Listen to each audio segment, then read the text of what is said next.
Snow clawed sideways through the pines. It moved in long skeins across the forest floor, catching in the frozen thorns, turning the world into a gauzy white nothing. Among the deadwood, beneath a sky smothered by cloud, stood a woman in a wedding dress. The lace was yellowed from age and road dust. Her veil clung wetly to her face. Beneath it, her lips were blue. She had not moved in 3 hours. She stood at the edge of a clearing, hem frozen to the ground, her breath weak in the air. A house stood across from her, a two-room shack with broken windows and a blackened chimney, but she did not approach it. She only watched it like a curse might watch its maker. The dress had once been beautiful, not hers, though. Stolen. From a woman who died badly in a mining town long since buried under rockfall. The bride wore it without care for its past. Her hands were bruised. The skin peeled at the knuckles from where she'd torn her way through thorn and barbed wire, from where she'd held tight to the axe handle in the dark hours before dawn. That handle was gone now. She'd dropped it somewhere near the riverbank where she lost her shoes. She was barefoot now. Ice clung to her toes like barnacles. She did not know how long she'd stood there, waiting. The wind tore at her veil, plastered it across her cheek. She didn't blink. From inside the house came the faintest creak of movement, a footstep, a chair scraping the floor. The bride did not react. She remembered the last thing he said to her. If you leave, you die cold. If you stay, you die slow. That was his promise. He had smiled when he said it, his teeth crooked from where a mule had kicked them. She'd watched that smile as he locked the shack door from the outside and rode off laughing into the white. He hadn't meant she'd survive the walk. She had. Barely. Behind her, the trail was long and broken with blood. 3 men were dead in the woods. She made sure of it. The 4th was in that shack, drinking. The bride waited because dying in the snow was cleaner than going back in. She would stay there until her blood thickened and her skin went waxy and death folded her in like a blanket. That had been the plan, but the stranger ruined it. The stranger arrived like a wound, quiet at first and then unforgettable. A horse broke the silence with a soft whicker, the sound of hooves crunching snow. The bride didn't look, her eyes were fixed on the house. "Miss," came a voice behind her. A man's voice, tired and low. She didn't respond. Her throat felt sealed. The man dismounted, bootsteps sinking. He came around her slow, keeping his distance like he was dealing with a wild thing, something injured and cornered. "You ain't all right," he said. Her eyes flicked to him. He looked like a drifter. Tall, unshaven, with a gray coat slick with road grime. His boots were patched. A rifle was slung across his back, but he didn't touch it. The wind howled. He waited. "You waiting for someone in there?" he asked, nodding toward the shack. She shook her head. The veil shifted. "Then what?" His voice softened. "You freezing out here for a reason." The bride's lips parted, cracked and bloodless. She said nothing. The man watched her a while, then reached slowly into his coat. She tensed. He held his hands out. From one of them he drew a flask. From the other, a biscuit wrapped in cloth. He placed them in the snow between them and stepped back. "That's for you, take it or not. I'll be on my way." She stared at the items, then at him. Her jaw trembled. He turned to go. And then, like a dying match flaring once more, she spoke. "There's someone in there." He paused. "I thought you said." "Not someone I'm waiting for." The man studied the shack, the low roof, the soot-stained windows. His eyes narrowed. "Should I go knock?" She almost smiled. It came out bitter. "You knock, he'll shoot." The man's hand went to the rifle on his back. "You want him dead?" he asked. The bride looked away. "I want him to know what it feels like." What feels like?" "Being alone in the snow. With no one left to hurt." The stranger was quiet a long time. The wind moved between them. Then he said, "I can help you." She looked at him sharply. "I didn't ask."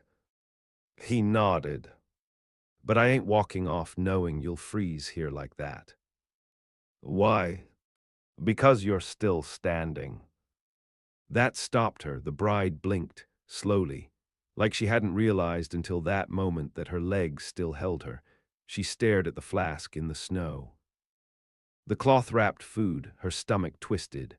Behind them, the shack door creaked. The stranger went still. The bride turned. A man stepped into the doorway, squinting against the snow. He wore a fur coat stained at the cuffs. His beard was thick with crumbs. He carried a shotgun lazily. "Wasn't expecting no preacher out here," he called. The bride's breath hitched. The stranger didn't move.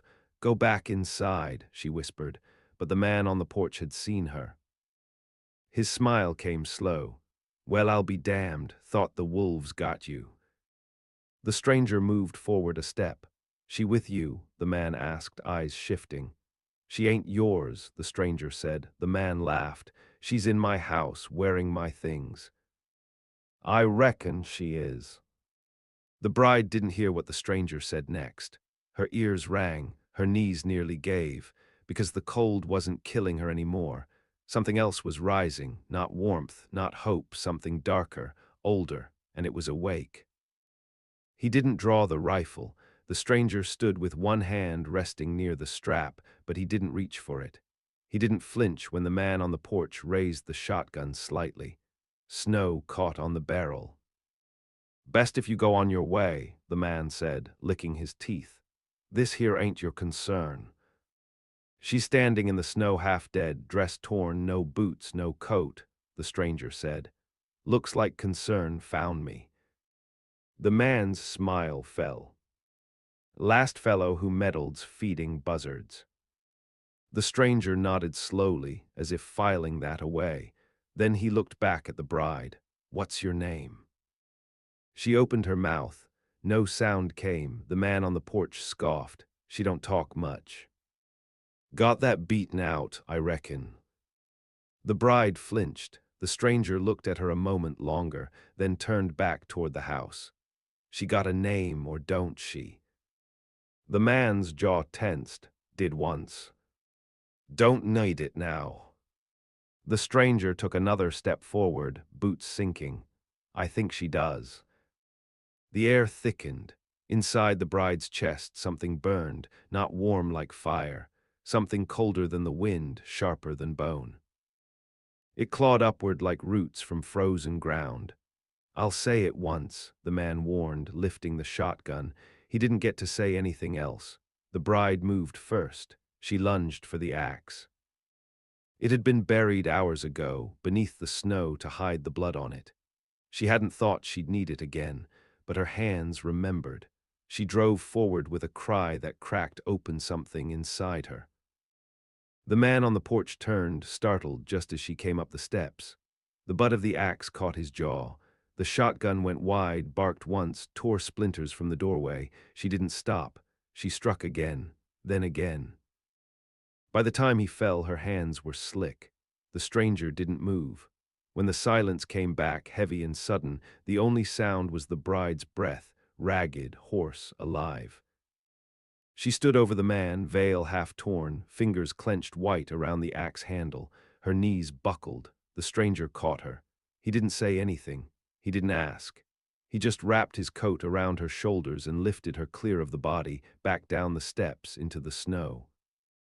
"You done what you needed?" he asked after a time. She didn't answer. Her head rested against his shoulder. Her eyes were wide, unfocused. He brought her to his horse. "Can't leave him there," she murmured.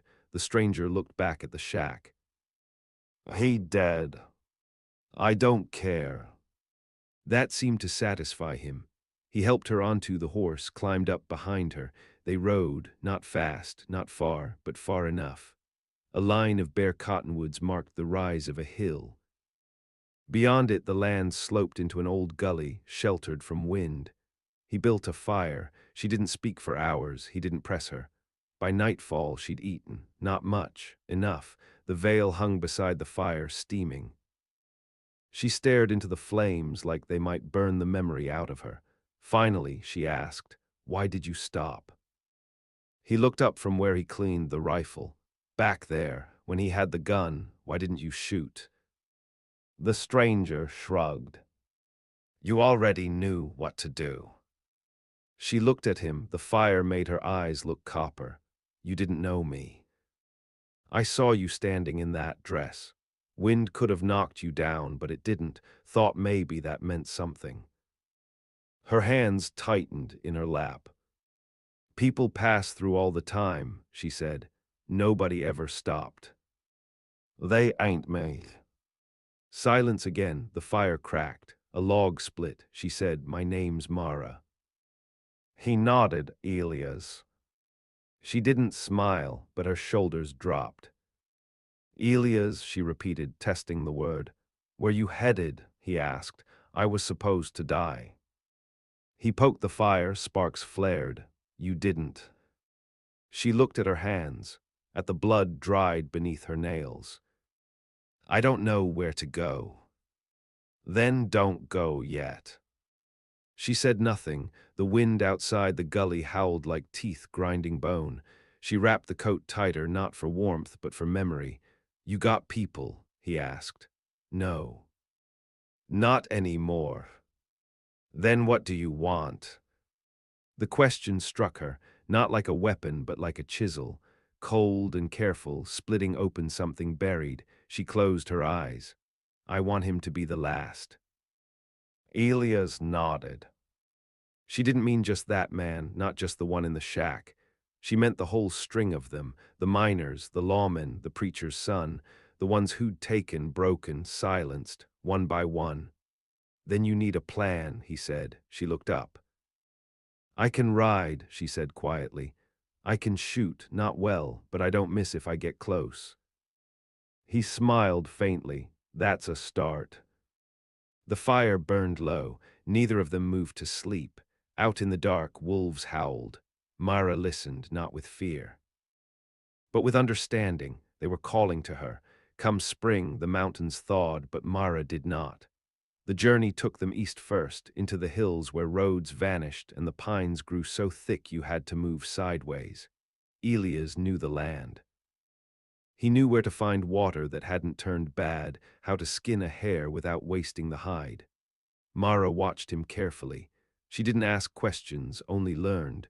She was quieter now than before, but her silence was different. Not empty, not broken. It was the kind that listened. They rode from place to place, never staying long. In burnt-out logging camps and roadhouses where men stared too long, Mara stayed close to the wall. She didn't wear the veil anymore, but she carried it in her satchel, folded around a length of bone-white lace. When Elias asked what it was for, she said, funerals. He didn't press her. By the time they reached Cross Ridge, a hard little town tucked between two canyons, word had already started to follow them. Quiet word, unreliable. A woman in a wedding dress had killed 3 men with an axe near Broken Tooth Creek. Some said she was mad. Others said she wasn't a woman at all, but some spirit born of snow and vengeance. Mara heard these whispers in the saloons, in the traders' corners where the men drank and the women sold more than liquor. She listened without speaking. Elias kept watch while she did. At night, she practiced. They found an abandoned orchard east of town, the trees gone to rot. There she built her own targets from straw, bark, and bone. She used a pistol at first, then a knife, then the axe again. Elias watched her throw it with bare hands over and over until the skin split. She kept throwing. You want to be a killer, he said once. She turned. No, she answered. I want them to wish they never seen me. There were names she hadn't spoken aloud yet, faces she couldn't forget. Like the man who brought her from her father's homestead when she was just 15, promising her a church marriage. Who left her locked in a storeroom for 2 weeks before trading her to another man for 5 pelts and a silver ring. That ring still sat at the bottom of her satchel. When Elias found it, she said only, it's not his anymore. Cross Ridge proved useful. There was a man there named Toller Briggs, a liar with a mouth full of gold teeth. He owned half the women in the gambling house and one of the sheriffs. He also ran freight caravans through territory known for ambush. Elias knew him from years back. He didn't like him, but he trusted his greed, so he made an offer. "I need names," Elias told him. "Men who run with fire in their hands and blood in their mouths." Toller grinned, eyes glittering like river glass. "Plenty of those. You offering payment or vengeance?" "Both." Toller leaned back, the gold teeth catching lamplight. "Well," he said, "there's Jeb Clark out near Hollow Lake.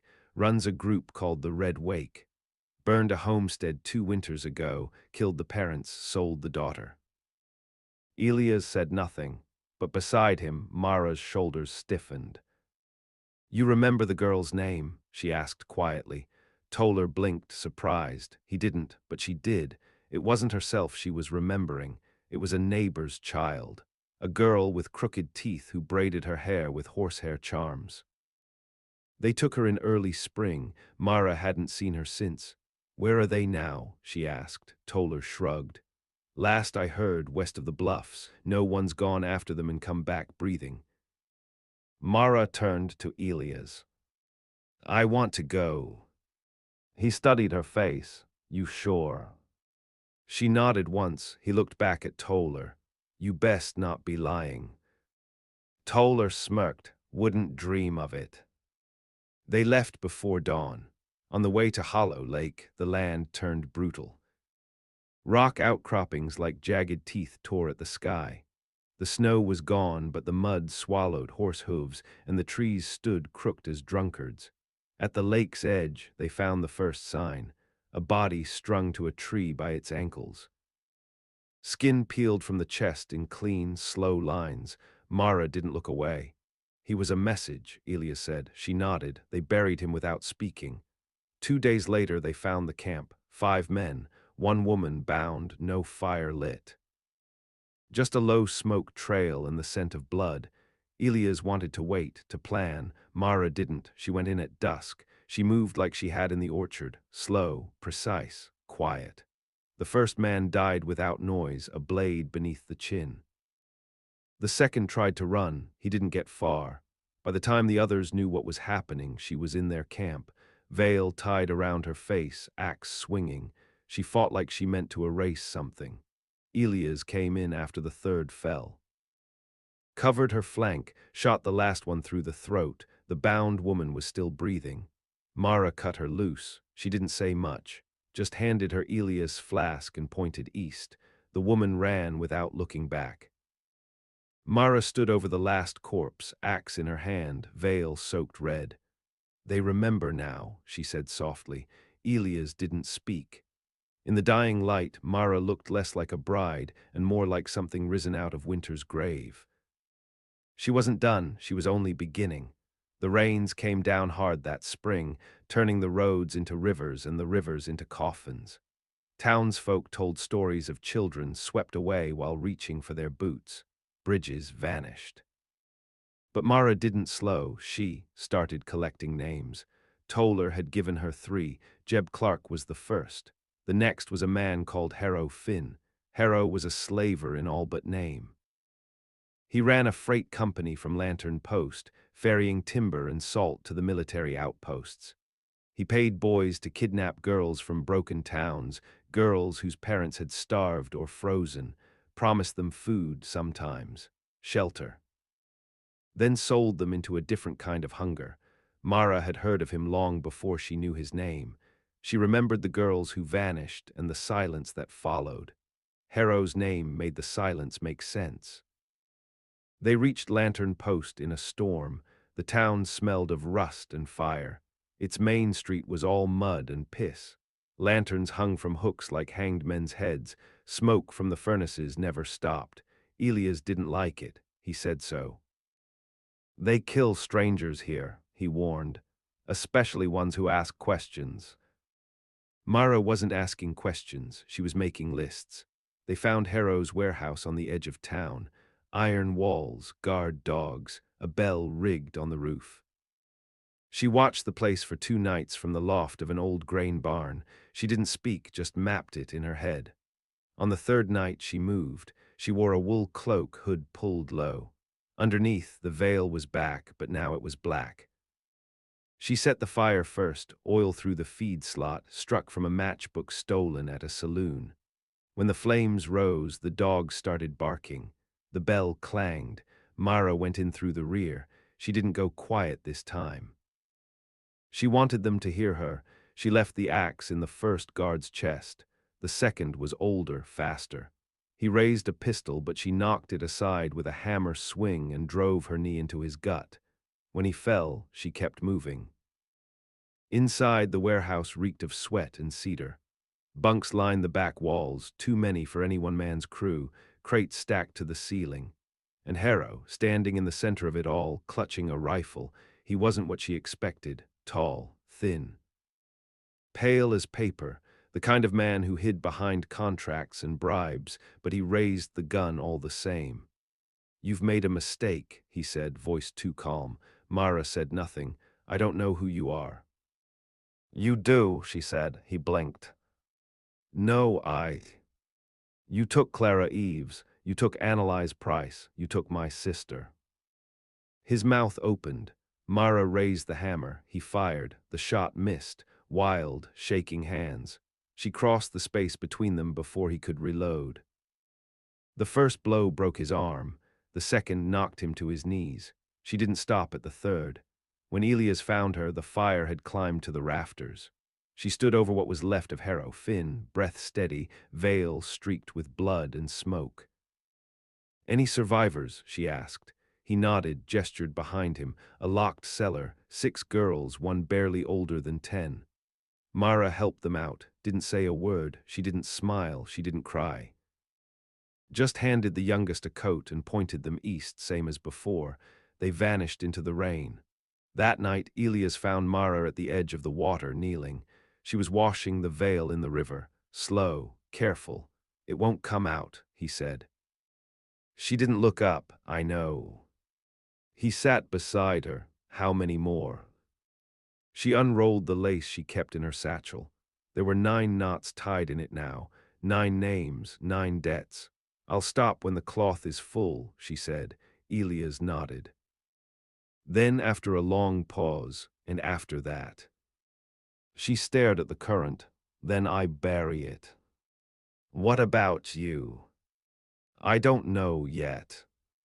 The stars came out, the rain stopped, but the river kept moving. Mara closed her eyes and listened to it. Behind her, the warehouse burned to the stone.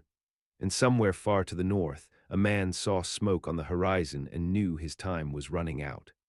They rode north, toward the old iron lines, where the tracks rusted through the pine and the rail towns had turned to ghost shells. The air smelled of old coal and copper dust. Smoke curled from the sawmills by day, but by night it was the coyotes' songs that ruled. Mara didn't speak much those weeks. Her face had grown leaner, her gait steadier. She walked like someone who'd learned to carry pain without flinching. She still wore the black veil when she went into towns, though now it was less disguise and more declaration. Elias said little, but he watched her like a man watches a storm cloud, knowing it's coming, but not sure how much it'll break. The next name came from a man called Cross. He was waiting for them in a mining camp called Astor's Hollow, nursing a gunshot wound and 2 broken ribs. He knew Elias from the war, said he owed him a favor. The favor came in the form of a story. Man you're after's called Danton Pike, used to run caravans down through Bitter Ridge. Now he deals in scars. "Scars?" Mara asked. Cross spat blood. "He runs a pit, fights, women mostly, men if they're pretty enough. Rich bastards pay to watch. Sometimes they bet, sometimes they just drink and grin." Mara's hands balled into fists.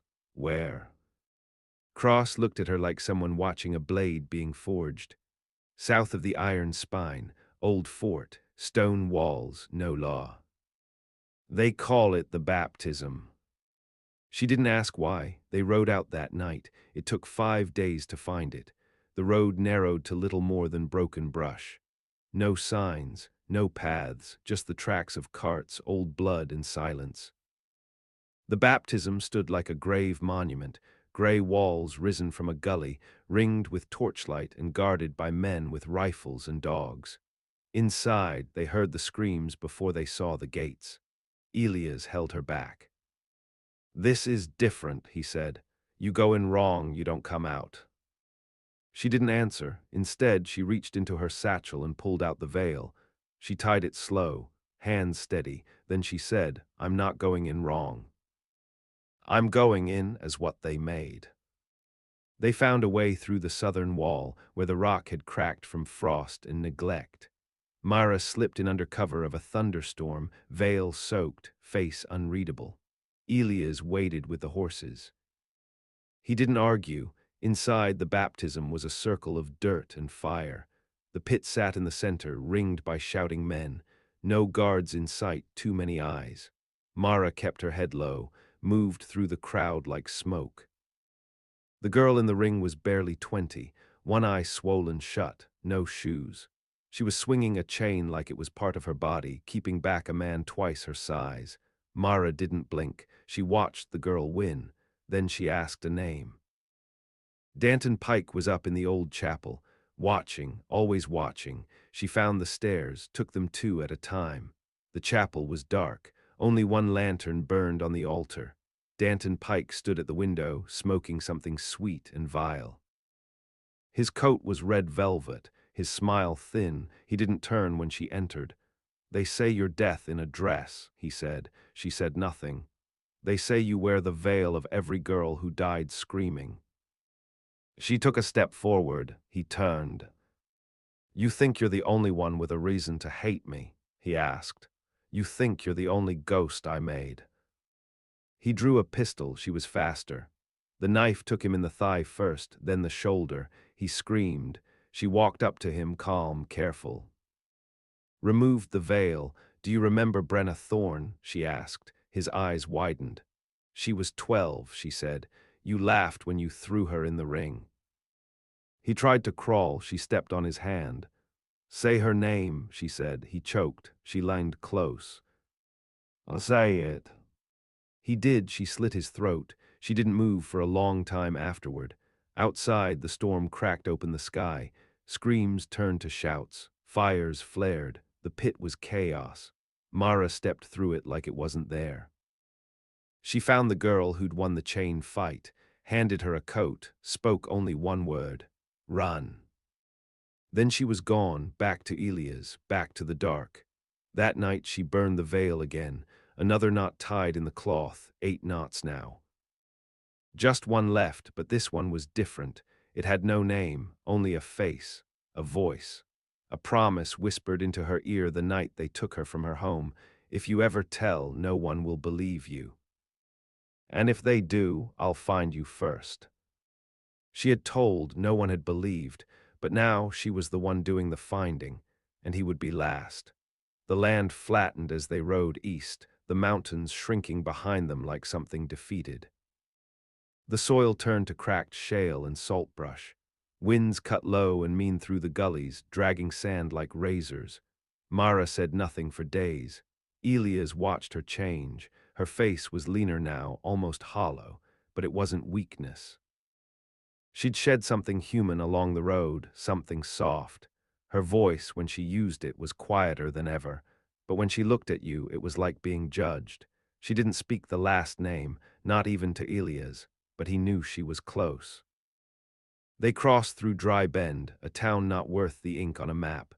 The streets were empty, dust-choked, one saloon, no church, and one building standing newer than the rest, a courthouse, wood still pale.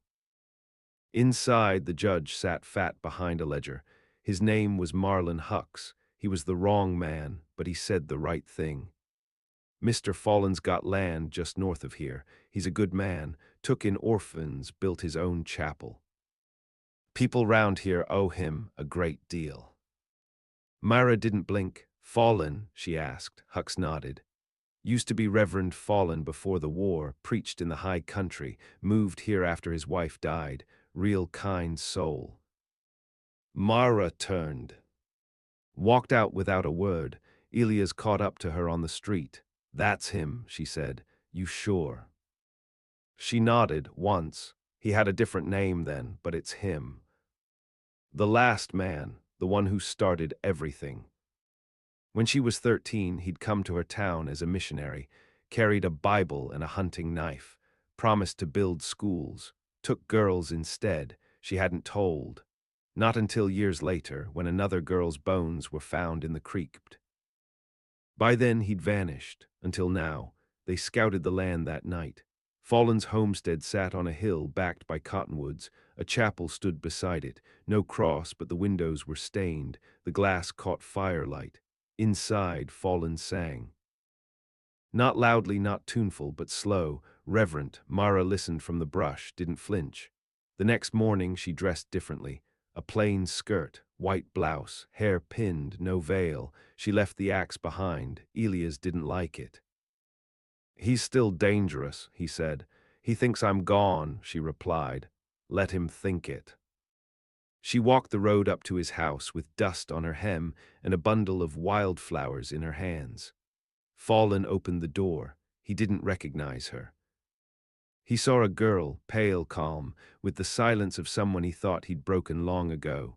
"Child," he said gently, stepping forward, "are you all right?" "I've come for guidance," she answered. "I heard you preach." He smiled. She smiled back. He led her into the chapel. The pews were old, hand-built, candles burned low.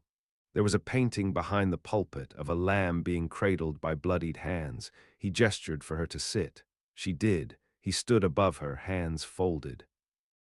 "You remind me of someone," he said after a moment. She looked up. "Do I?" He stepped closer. "You know, there was a girl once, long ago, thin as bone, big eyes, she looked like you." Mara didn't move. "She ran away," he said. "Tried to ruin me, but the Lord protected me." Her voice came cold.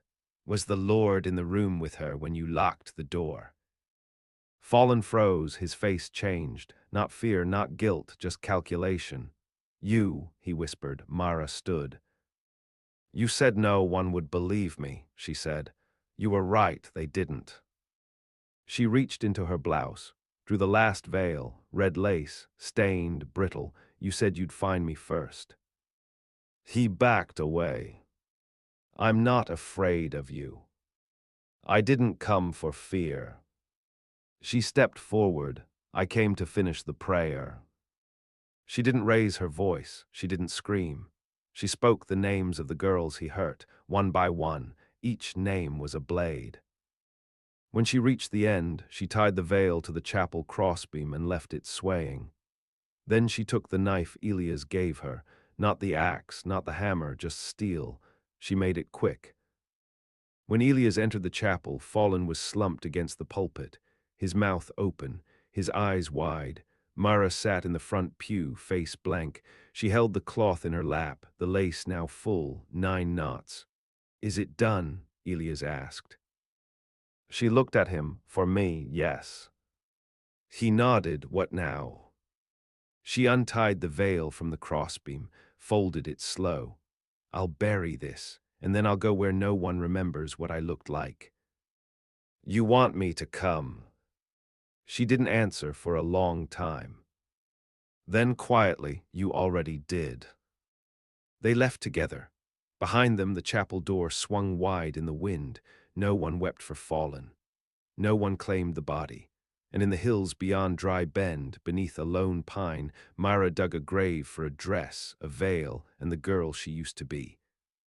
They rode past the edge of every map, through canyons too narrow for wagons, over ridges where no name had ever held, into valleys where the silence pressed like stone. The land turned wild and clean, untouched by fences or men who made promises with knives. Mara didn't wear black anymore. She wore canvas and hide.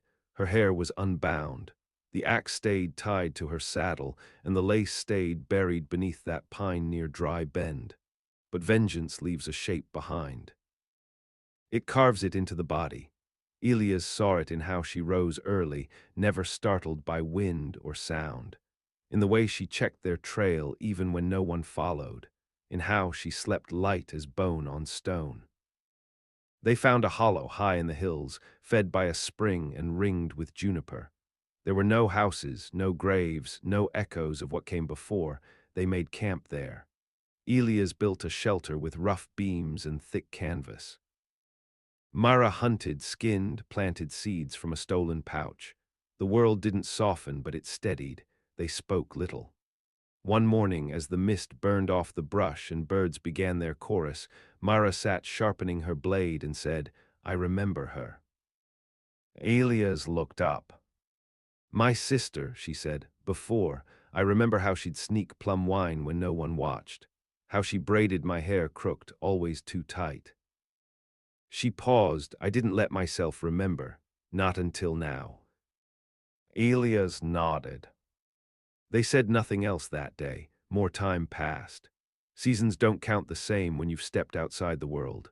One night, as stars settled low over the pines and a cold wind came whispering from the west, Elias handed Mara a tin box. Inside was a folded scrap of newspaper. The ink faded but readable. It was her, not named, not fully, just rumor. "Veiled woman kills again, justice or curse." She read it twice. Then she held it over the fire. The flames ate it slow. Elias said, "People will keep telling that story, even when they forget your name." Mara watched the last of the paper curl. Let them. In the spring, they took in a boy. He came alone, shoes wrapped in twine, eyes skinned raw from wind and road. He said nothing at first, just stared like an animal left too long in a trap. Mara didn't press. She gave him food, then space. He stayed. Later, he told her a name, then a place. Then a man who'd done something terrible and walked free. Mara listened. She said only, "You don't owe me that." The boy stared at the ground. "I want to be like you." "No," she said, "you don't." He looked up. She met his eyes. "But you can be better." Elias taught him to shoot. Mara taught him when not to. He started smiling again, just now and then. Time passed. One evening, long after the rains, Mara stood at the edge of their hollow, veil in her hands. The last one, not the black, not the red. This one was white again, bleached by moonlight and time. She laid it on the ground. She lit a fire, watched it burn. The wind carried the ash toward the ridgeline where no one could follow. She turned, walked back toward the shelter, where Elias waited with tin cups and something warm, where the boy already slept. She didn't speak, didn't need to. She had nothing left to bury, nothing left to hunt. Only the life that waited in the quiet that comes after vengeance. A life she had no name for, and maybe that was the point. She'd never been just a bride. She had been the snow, the silence, the reckoning. And now, at last, she was the woman who walked away.